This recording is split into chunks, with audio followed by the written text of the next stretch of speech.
புடவை அவுத்தானா இவ வந்து கிருஷ்ணா கத்தினா உடனே வந்து புடவை சப்ளை பண்ணானா. எங்க இந்து மதத்தில் இருக்க எல்லா மதமே முட்டாள்தனம் தான். இப்ப ஐயா முதல்ல ஆரம்பத்திலே மருத்துவர் சொன்னார், கலிலியோ வந்து உலகம் உருண்டானாரு. அவரை கல்லால அடிச்சு சித்திரவதை பண்ணி கொண்டாங்க. அதுக்கு முன்னாடி கோபர் நிக்கோல்ஸ் அவர் உலகம் உருண்டானாரு. அவரையும் கல்லால் அடிச்ச மதவாதிகள் வந்து உண்மையை ஒத்துக்கவே மாட்டாங்க. ஏன்னா அவங்க பிடிச்ச புடிவாதத்தை அவங்க காப்பாற்றுறதா இருக்கு. இல்லைன்னா இத்தனை நாள் செஞ்சது வீணா போயிடும். எங்களுக்கு அப்படி கிடையாது. ஐயாட்ட ஒருத்தன் கேட்கறான், கடவுள் இல்லைன்னு சொல்றீங்களே பெரியார்கிட்ட, கடவுள் வந்தா என்ன பண்ணுவீங்கன்னா, இதோ இருக்காருன்னு சொல்லிட்டு நான் அடுத்த வேலையை பார்த்துட்டு போவேன்ட்டாரு. அவர் ஒண்ணு நான் ஒண்ணு இப்ப நம்மளாம் என்ன பண்ணுவோம், அதெல்லாம் வரமாட்டாரு இல்லைன்னு வாதம் பண்ணிருப்போம். பெரியார் அதை சொல்லவே இல்லை. கடவுள் இல்லைன்னு சொல்றீங்களே, திடீர்னு உங்க முன்னாடி வந்து என்ன பண்ணுவீங்க, இதோ இருக்காரு அப்படின்ட்டு அடுத்த வேலை இருக்கு அதை பார்த்துட்டு போவேனாரு. எங்களுக்கு கடவுளை பத்தி கவலை இல்லைங்க. கடவுள் இருக்காரா இல்ல எங்களை பத்தி கவலை இல்லை.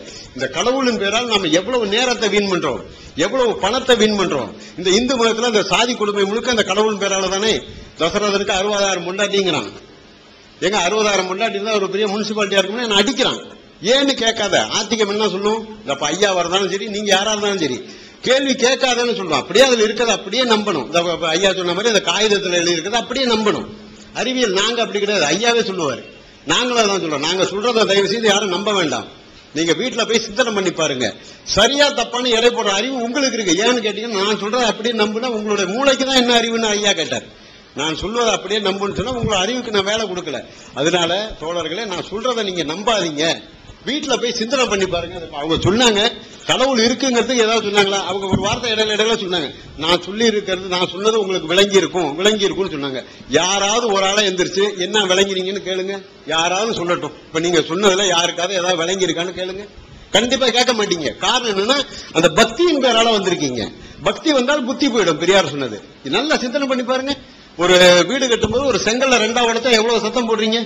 கல்லு 2 ரூபாப்பா, என்ன உடைக்கிறேன்னு என்ன அந்த கொத்தனார் அந்த 6 கல்ல வீட்டுக்கு ஊத்திட்டு போறாரா இல்ல தூக்கி கடாச போறாரா? கிடையாது. அந்த இடத்துல பாதி கல்லு தான் வைக்க முடியும். அடுத்த வருஷம் வரைக்கும் அந்த பாதி கல்ல வைக்க போறாரு. ஆனால் அந்த வீடு கட்டி முடிச்ச உடனே உங்க ஆளுங்க என்ன பண்றாங்க, பாத்தியா ஓதுறேன்னு சொல்லி பணத்தை செலவு பண்றீங்க. எங்க ஆளுங்க ஒரு பாப்பான சம்பந்தம் ஒரு பாப்பான கொண்டு வச்சு அவங்க நெருப்பை போட்டு கொளுத்தி 200 ரூபாய் நெய்யை தூக்கி அந்த அடுப்புல ஊத்துறான், கும்பிட்டு இருக்கான். 2 ரூபாய் செங்கல்ல உடைச்சப்ப திட்டினவன் 200 ரூபாய் நெய்யை ஊத்தும்போது கும்பிட்டு இருக்கான். என்ன காரணம்? பக்தி.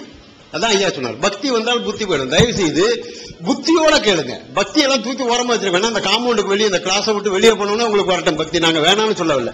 இந்த இடம் வந்து ஒரு சிந்திக்க தூண்டும் இடம். நாங்க சொல்றதை நீங்க ஏத்துங்க திரும்ப திரும்ப சொல்லவே இல்லை. ரொம்ப நேரம் பேசிட்டு இருந்தாங்க. எனக்கு அதை எழுதினேன்னு இங்க உட்காந்து நான் ஒரு புத்தகமே எழுதிடுவேன்.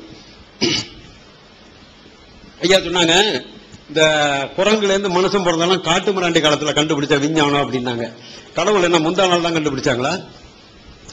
அதுவும் ஆரம்பத்தில இருந்து இருக்குங்க. என்னைக்கு பயம் வந்ததோ அன்னையிலிருந்து கடவுள். அதுக்கு ஐயா ஒரு காரணம் சொன்னாங்க, பாம்பை பார்த்து பயந்தான், பள்ளியை பார்த்து பயந்தான், அதெல்லாம் கடவுள் ஆக்கிட்டான்.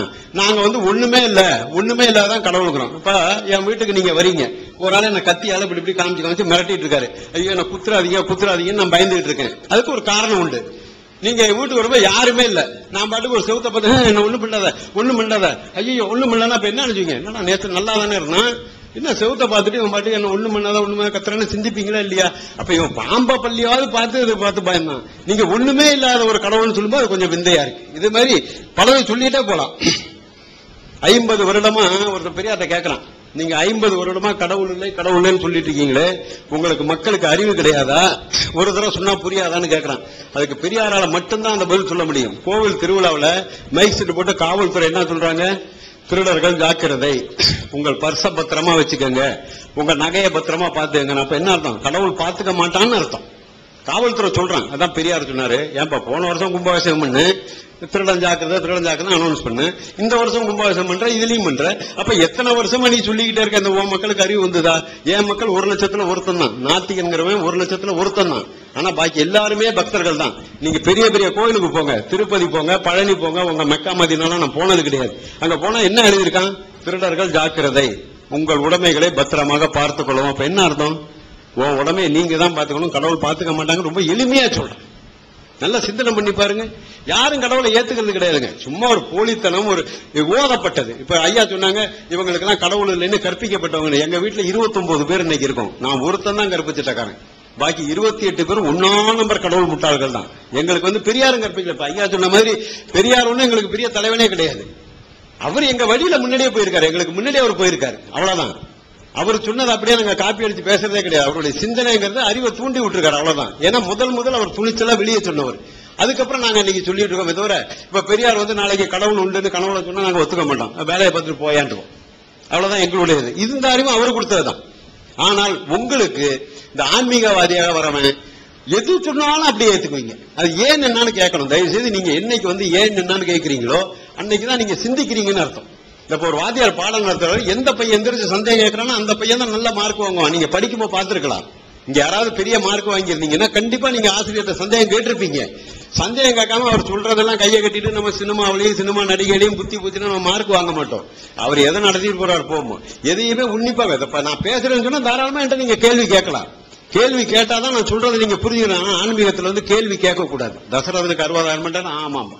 பஞ்சபாண்டவர் 5 பேரும் ஒரே பொம்பளைய கட்டிக்கிட்டா அவ பேரு அதான் எல்லா மதமும் அவர் சொல்றாரு. இஸ்லாம் தான் அதான் சொல்லியிருக்காரு. எல்லா மதமும் கேள்வி கேட்காத சொல்வதை நம்புன்னு தான் சொல்லிருக்கு. நாங்க என்ன சொல்றோம், உங்களுக்கு எதுக்கு அப்புறம் அந்த மூளை, அப்புறம் அந்த மூளையை வச்சுட்டு நீங்க பேசாம என்ன பண்ண போறீங்க? இது மாதிரி தோழர்களை நிறைய சொல்லிக்கிட்டே போயிட்டே இருக்கலாம். எங்க இதெல்லாம் சொல்லுவான், தூணிலும் இருப்பார் துரும்பிலும் இருப்பாருமா இந்து மதத்துல. அவன் என்ன சொல்றான், கிறிஸ்துவன் சொன்னீங்கன்னா என் சமூகம் உங்களுக்கு முன்னாடி போய் கொண்டு இருக்குதுமா. உங்க குரான் என்ன சொன்னாக்கா பின்னாடி புடனில இருக்காரு. எங்க இருக்காரு? அப்ப கழுத்தை வெட்டுறானே, அப்ப அவரையும் சேர்த்து வெட்டி விட்டானா? எத்தனை இடத்துல வெட்டுறான்? அப்ப என்ன பண்ணிட்டு இருக்காரு? நாட்டுல எவ்வளவு குழப்பங்கள் நடக்குது, எவ்வளவு திருட்டு கொலை கொள்ளை கற்பழிப்பு நடக்குது. 30,000 கோடிக்கு போலி பத்திரம் அடிச்சானே, அப்ப அங்கேயும் இருக்காரா? சிந்திக்க வேண்டாமா தோழர்களே? 30,000 கோடிக்கு போலி பத்திரம் அடிச்சானா நம்மளுடைய பொருளாதாரம் எவ்வளவு வீழ்ச்சி அடையுது. எங்களுக்கு கடவுளை பத்தி கவலை இல்ல, இந்த நாட்டு மக்கள் நிலைமையை பத்தி தான். இன்னைக்கு 30,000 கோடி நீங்க யாராவது நினைச்சு பார்க்க முடியுமா? எவ்வளவு கஷ்டப்பட்டா உங்க பிள்ளைங்களை படிக்க வச்சு அவங்க மாசம் 5,000 6,000 சம்பாதிக்கிறாங்க. இந்த மோடி வித்தக்காரன் மேஜிக்காரன் என்ன பண்றான், கடவுள் சிலையை வச்சுதான் ஏமாத்துறான். சின்ன சின்ன சாமி சிலைகளையும் சாமி கதைகளையும் வச்சுதான் ஏமாத்துறான். இதே பிள்ளையார் பால் குடிச்சது நான் 15 வருஷம் முன்னாடி அந்த கோவில் அந்த பாப்பானுக்கு 6 லட்சம் ரூபாய் தட்டுல விழுந்தது கோயம்புத்தூர்ல. அதே ஒரு குரங்கு பொம்மையோ ஒரு நாய் பொம்மையோ பால் குடிச்சிருந்தா 4 ரூபாய் விழுந்திருக்குமா? அப்போ ஒவ்வொருத்தருமே மக்களை ஏமாத்துறதுக்கு அவங்கவுங்க கடவுளை பயன்படுத்துறாங்க. நீங்க ஒரு கடவுள், அவன் ஒரு கடவுள், இவங்க ஒரு கடவுள். நாங்க என்னன்னு கேட்டீங்கன்னா அதுல இருந்தாலும் நீங்க வெளிப்பட்டு வரணும் அப்படிங்கிறதுக்காக தான். அது விதிப்படி எல்லாம் நடக்கும்னு ஐயா சொன்னாங்க. விதிப்படி எல்லாம் நடக்கும்னா எந்த பிள்ளையும் படிக்க வைக்க கூடாது. ஒரு பிள்ளை பிறந்தோன்னா அப்படியே விட்டுணும். போய் எல்கேஜில போய் சேர்க்கறது, டாக்டர் சீட்டு கலையிறது, இன்ஜினியர்லாம் அலையவே கூடாது. ஏன்னா விதிப்படி நடக்கும்ல. அப்படியே விட்டா விதி என்னமோ அது பாட்டுக்கு நடந்து போகுது, யாரும் அதை ஏத்துக்க மாட்டாங்க. அப்ப காலில் முள்ளு குத்திருச்சுன்னா இன்னைக்கு ராகு காலம் சொல்லி யாரும் முள்ளு எடுக்காம இருக்கிறது கிடையாது, உடனே எடுத்துடுறாங்க. காரணம் இந்த மூட நம்பிக்கை எல்லாம் மனசுல. எத்தனை பேர் இஸ்லாமியர் வந்து என் வீட்டுக்கு பக்கத்துல இப்ப ஆயுத பூஜை சரஸ்வதி பூஜை கொண்டாடினாங்க. நீங்க இவ்வளவு தூரம் சொல்றீங்களே, அவங்கவுங்க வண்டி வாகனத்தை நிப்பாட்டி அதுக்கு வந்து சூடம் சாம்பிராணி காமிச்சு தேங்காய்லாம் உடைச்சு, நானே போய் நாங்க ஒரு அப்பார்ட்மெண்ட்ல தான் இருக்கோம், அங்க 3 இஸ்லாமியருமே அவங்க வண்டிக்கெல்லாம் பூஜை போட்டாங்க. நான் கேட்டேன் எப்ப எங்க மதத்துக்கு மாறினீங்க அப்படின்னு. இல்லைங்க அது பெரிய தொந்தரவுங்க, பழகி போச்சு அப்படின்னு. அப்போ உண்மையான நோக்கம் என்னன்னு கேட்டீங்கன்னா பேராசை. நம்ம இந்த இந்து சாமிக்கும் பூஜை போட்டு வைப்போம், ஒருவேளை நம்ம அல்லா சாமி காப்பாத்தலன்னா நம்ம சாமி காப்பாத்துட்டோம் அப்படிங்கிற ஒரு இதுதானே. அப்ப பேராசை சோம்பேறித்தனம் உண்மையான ஒரு முயற்சி இல்லாதான் அதுக்கெல்லாம் காரணம். இந்த பாருங்க, எல்லாம் ஆண்டவன் தான் படைத்தான், அல்லா தான் படைச்சாரு, கிருஷ்ணன் தான் படைச்சாங்க. அந்த தண்ணி பாட்டில் இன்னைக்கு 1 லட்சம் பாட்டில் இங்க சென்னையில வாங்குங்க. எந்த பாட்டில் மூடியை தூக்கி போட்டாலும் எந்த பாட்டிலுக்குமே சேரும்.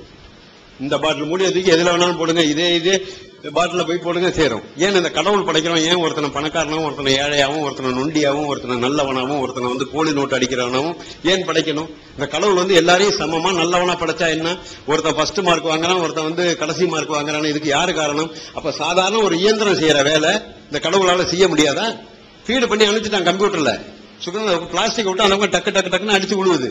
இந்த பாட்டிலுக்கு இந்த மூடி நான் போடுறான், நமக்கு அல்லாஹ் எழுதி விட்டார், கிருஷ்ணன் எழுதிட்டான், இயேசு எழுதிட்டான்னு சொல்றான். ஏன் இந்த பாட்டிலுக்கு ஏன் அவன் எழுதல?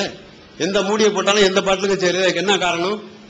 அப்ப நமக்குள்ளவே சிந்திக்கிறது கிடையாது. யார் எது சொன்னாலும் அப்ப நாங்க எதை சொல்றோம் இதை நம்புவீங்க. வெளியே போனோடனே திரும்ப பள்ளிவாசல்லையோ ஒரு சர்ச்சிலையோ ஒரு இந்து கோயிலையோ போய் மணி அடிப்பாங்க, உடனே அங்க போய் நின்று இப்படி கண்ணத்துல போட்டுவீங்க. ஏன்னு தெரியாது, ரத்தத்திலே ஊறி போயிடுச்சு. தோழர்கள் இது மாதிரி நிறைய சொல்லிக்கிட்டே போலாம். எங்களுக்கு இருக்கிற நேரம் வந்து ரொம்ப கம்மியா இருக்கிறதுனால அடுத்த வாய்ப்பு கொடுக்கணும். சரி, இவ்வளவு தூரம் கடவுளை ஏத்துக்கிட்ட எந்த மதத்துக்காரராக சரி, சாகும்போது நிம்மதியா சாவறவங்க யாரு? நான் வந்து நோன்பு ஒழுங்கா இருந்தேன், ஒரு நாள் கூட நோம்புல இருந்து நான் தவறல, எச்சிய கூட முழுங்கல, நான் வந்து பழனிக்கு போனேன், திருப்பதி போனேன், மொட்டை அடிச்சேன், இந்த ஊர்ல போய் காவடி தூக்கினேன், நான் வந்து ஜெருசலம் போனேன், சிலுவையை சுமந்தேன் அப்படின்னு சொல்ற மதத்துக்காரங்க சாகும்போது மகிழ்ச்சியோட, அப்பா எனக்கு ஒரு குறையும் இல்லையா, நான் எல்லா கோயிலும் போய் எல்லா இதுவும் பண்ணிட்டேன் அப்படின்னு சாவறவங்க யாரா இருக்காங்களா? போறாதானே. என்ன பண்றது, பொண்ணுக்கு வந்து சரியான மாப்பிள்ளையே கிடைக்கல.